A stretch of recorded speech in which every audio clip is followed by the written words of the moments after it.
ಇನ್ನು ಕೊಡಗು ಜಿಲ್ಲೆಯಲ್ಲಿ ಹೆಂಗಿದೆ ವಾತಾವರಣ? ಕೊಡಗು ಜಿಲ್ಲೆಯಲ್ಲಿ ಮಳೆರಾಯನ ಅಬ್ಬರ ಹೆಂಗಿದೆ? ಕೊಡಗು ಜಿಲ್ಲೆಯಲ್ಲಿ ಮಳೆಯ ಅವಾಂತರ ಹೆಚ್ಚಾಗಿದೆ ಅನ್ನೋದು ಗೊತ್ತಾಗ್ತಾ ಇದೆ. ಬಿಟ್ಟು ಬಿಡದೆ ಬಿರುಗಾಳಿ ಸಹಿತ ಭಾರಿ ಮಳೆ ಸುರಿತಾ ಇದೆ. ಕೊಡಗು ಜಿಲ್ಲೆಯಲ್ಲಿ ಬಿಟ್ಟು ಬಿಡದೆ ಬಿರುಗಾಳಿ ಸಹಿತ ಭಾರಿ ಮಳೆ ಸುರಿತಾ ಇದೆ. ಜಿಲ್ಲೆಯ ಎಲ್ಲಾ ಕಾಲೇಜುಗಳಿಗೆ 2 ದಿನ ರಜೆಯನ್ನ ಘೋಷಣೆ ಮಾಡಲಾಗಿದೆ. ಗುಡ್ಡಗಾಡು ಪ್ರದೇಶದ ಜನರಲ್ಲಿ ಆತಂಕ ಹೆಚ್ಚಾಗಿರೋದು. ಅಪಾಯ ಮಟ್ಟ ಮೀರಿ ಕಾವೇರಿ ನದಿ ನೀರು ಹರಿತಾ ಇದೆ.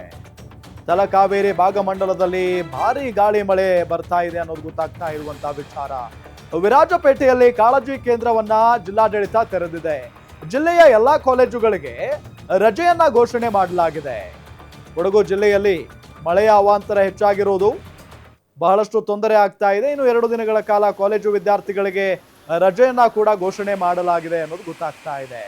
ನೋಡಿ, ನಿರಂತರವಾಗಿ ಮಳೆ ಸುರಿತಾ ಇರುವಂತಹ ಹಿನ್ನೆಲೆಯಲ್ಲಿ ಎದುರುಗಡೆ ಬರುವಂತ ವಾಹನಗಳು ಕೂಡ ಕಾಣಿಸಲ್ಲ ಒಂದೊಂದು ಸಮಯ. ಹಾಗಾಗಿನೇ ಬಹಳ ಹುಷಾರಾಗಿ ವಾಹನಗಳನ್ನ ನಡೆಸಬೇಕು ಈ ಸಂದರ್ಭದಲ್ಲಿ. ಗುಡ್ಡಗಾಡು ಪ್ರದೇಶದ ಜನರಲ್ಲಿ ಈಗ ಆತಂಕ ಕೂಡ ಹೆಚ್ಚಾಗಿದೆ. ಒಂದು ಕಡೆ ಅಪಾಯದ ಮಟ್ಟ ಮೀರಿ ಕಾವೇರಿ ನದಿ ಹರಿತಾ ಇದೆ ಅನ್ನೋದು ಗೊತ್ತಾಗ್ತಾ ಇದೆ. ಅಪಾಯದ ಮಟ್ಟ ಮೀರಿ ತಲಕಾವೇರಿ ಭಾಗಮಂಡಲದಲ್ಲಿ ಭಾರಿ ಗಾಳಿ ಸಹಿತ ಮಳೆ ಬರ್ತಾ ಇದೆ. ವಿರಾಜಪೇಟೆಯಲ್ಲಿ ಕಾಳಜಿ ಕೇಂದ್ರವನ್ನ ತೆರೆಯಲಾಗಿದೆ ಜಿಲ್ಲಾಡಳಿತದ ಕಡೆಯಿಂದ. ಕಾಳಜಿ ಕೇಂದ್ರವನ್ನ ಯಾರೆಲ್ಲ ಮಳೆಯಿಂದಾಗಿ ಹಾನಿಗೊಳಗಾಗ್ತಾರೋ, ಯಾರೆಲ್ಲ ಮಳೆಯಿಂದಾಗಿ ಸಮಸ್ಯೆಗೆ ಒಳಗಾಗ್ತಾರೋ ಅಂಥವರನ್ನೆಲ್ಲ ಕಾಳಜಿ ಕೇಂದ್ರಕ್ಕೆ ಕರೆತರುವಂತ ಕೆಲಸ ಆಗುತ್ತೆ. ಇನ್ನು ಜಿಲ್ಲೆಯಲ್ಲಿ ನಿರಂತರವಾಗಿ ಮಳೆ ಸುರಿತಾ ಇರುವಂತಹ ಹಿನ್ನೆಲೆಯಲ್ಲಿ ಕಾಲೇಜುಗಳಿಗೆ ರಜೆಯನ್ನ ಘೋಷಣೆ ಮಾಡಲಾಗಿದೆ. ಆದರೆ ಯಾವಾಗಿಂದ ಪುನರಾರಂಭ ಅಂತ ಹೇಳಿ ಇನ್ನೂ ಕೂಡ ಹೇಳಿಲ್ಲ. ಯಾಕೆ ಅಂತ ಅಂದ್ರೆ ಈಗ ಮಳೆ ಯಾವಾಗ ಸ್ಟಾಪ್ ಆಗುತ್ತೆ ಅನ್ನೋದು ಗೊತ್ತಿಲ್ಲ. ನಿರಂತರವಾಗಿ ಮಳೆ ಸುರಿತಾನೆ ಇದೆ. ಇದ್ರ ಜೊತೆಗೆ ಇನ್ನೂ 7 ದಿನಗಳ ಕಾಲ ಇದೇ ರೀತಿಯಾಗಿ ಮಳೆ ಇರುತ್ತೆ ಅಂತ ಕೂಡ ಹೇಳಲಾಗ್ತಾ ಇದೆ.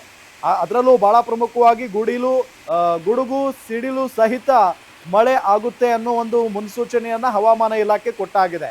ಹಾಗಾಗಿ ಈಗ ಕೊಟ್ಟಿರುವಂತ ರಜೆ, ಕಾಲೇಜುಗಳಿಗೆ ಘೋಷಣೆ ಆಗಿರುವಂತ ರಜೆ ಹಿಂಗೆ ಮುಂದೂಡಿಕೆ ಆಗುತ್ತಾ ಅಥವಾ ಮತ್ತೆ ಏನಾದರೂ ಮಳೆ ಕಡಿಮೆ ಆದ ನಂತರ ಶುರುವಾಗುತ್ತಾ ಕಾದು ನೋಡಬೇಕಾಗಿದೆ. ಆದರೆ ಕೊಡಗು ಭಾಗದಲ್ಲಂತೂ ಮಳೆ ನಿಲ್ತಾನೆ ಇಲ್ಲ, ಬಿಟ್ಟು ಬಿಡದೆ ಸುರಿತಾ ಇದೆ ಅನ್ನೋದು ಗೊತ್ತಾಗ್ತಾ ಇದೆ. ಅಪಾಯದ ಮಟ್ಟ ಮೀರಿ ಹರಿತಾ ಇದೆ ಕಾವೇರಿ ನದಿ ಅನ್ನೋದು ಕೂಡ ಗೊತ್ತಾಗ್ತಾ ಇರುವಂತ ವಿಚಾರ. ಹಾಗಾಗಿನೇ ನದಿಯ ಅಕ್ಕಪಕ್ಕದಲ್ಲಿರುವಂತಹ ಜನ, ಹಳ್ಳಿಗಳ ಜನ ಬಹಳಷ್ಟು ಹುಷಾರಾಗಿರ್ಬೇಕು, ಅಲರ್ಟ್ ಆಗಿರಬೇಕು ಮತ್ತು ನದಿ ಪಾತ್ರದಲ್ಲಿ ಓಡಾಡೋದನ್ನ ಕಡಿಮೆ ಮಾಡಬೇಕು. ಜೊತೆಗೆ ಈ ಹಸುಗಳನ್ನ, ಎಮ್ಮೆಗಳನ್ನ ಇವುಗಳನ್ನೆಲ್ಲ ನೀರು ಕುಡಿಸೋಕಂತ ಹೋಗ್ತಾರೆ ರೈತರು, ಅವರು ಕೂಡ ಬಹಳ ಅಲರ್ಟ್ ಆಗಿರಬೇಕು ಅಂತ ಸೂಚನೆಯನ್ನ ನೀಡಲಾಗಿದೆ.